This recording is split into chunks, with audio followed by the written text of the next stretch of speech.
Hello, আসসালামু আলাইকুম friends, কেমন আছো তোমরা? তো আজকে আমি তোমাদের সাথে আমার ছাদ বাগানের বেগুন নিয়ে আসছি। সেটা দিয়ে বেগুনি বানাবো, খুব মজাদার হয় আমার এই বেগুনি ভাজাটা সবাই অনেক পছন্দ করে, তো ওইটাই আমি তোমাদের সাথে শেয়ার করব। তো ফার্স্টে আমি নিয়ে নিলাম বেসন, এরপরে সামান্য একটু আদা রসুন বাটা, তারপরে হচ্ছে একটু জিরার গুঁড়া, একটু হলুদ গুঁড়া, আর হচ্ছে মরিচ গুঁড়া, আর হচ্ছে হাফ পিঞ্চ তোমার ম্যাগি মশলা, আর হচ্ছে হাফ পিঞ্চের মতো বেকিং পাউডার।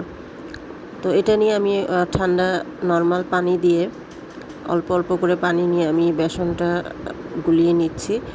এটার কনসিস্টেন্সিটা হবে এই যে এরকম, একদম পাতলা না, একদম বেশি মোটা না। যদি কোটিংয়ের এই কনসিস্টেন্সিটা ঠিক হয় তাহলে কিন্তু সবই পারফেক্ট হবে, আবার কোটিংটা খুলেও আসবে না। আমি আবার বেগুনিতে যে বাইরের দোকানে যে মোটা কোটিং দিয়ে ভাজে ওইটা আমি পছন্দ করি না।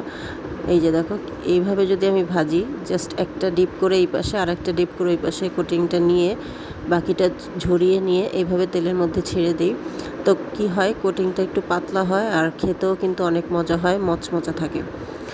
তো এইভাবেই আমি একটা একটা করে কোটিং দিয়ে দিয়ে ছেড়ে দিচ্ছি। বেসনের এগুলো ডিপ করে নিচ্ছি, জাস্ট এই পাশে একটা একটু ডিপ করে নিব, আর তারপরে ওই পাশে পাল্টে নিয়ে ওই পাশে আরেকটা ডিপ করে নিয়ে বাকি বেসনগুলো ঝরিয়ে দিয়ে তারপরে তেলের মধ্যে দিব। তাতে কী হবে, মোটা কোটিংটা আর হবে না।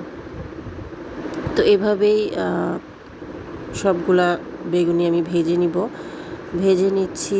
আর এরপরে হচ্ছে নাস্তার জন্য সার্ভ করব।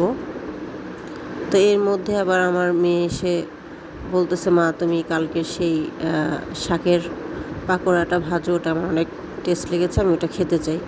তো আজকে আমি আবার শাক নিয়ে আসছিলাম ছাদের থেকে, আমাদের বাগান থেকে। সেখান থেকে আমি কয়েকটা শাকের বড়া আমি মেয়েকে ভেজে দিয়েছি, ওগুলাও খেয়েছে। তো এই যে আমার বেগুনি ভাজা কিন্তু হয়ে গেছে, তোমরা দেখতেই বুঝতে পারছো কত মানে মচমচা হয়েছে। আমি দুঃখিত যে আমি খাওয়াতে পারছি না সবাইকে, বাট দেখে একটু বুঝে নাও যে অনেক মানে মুচমোচা হয়েছে, আবার খেতেও কিন্তু অনেক টেস্ট ছিল। এই যে আমি সবগুলো বেগুনি এভাবে করেই ভেজে নিচ্ছি, আস্তে আস্তে করে, ওয়ান বাই ওয়ান।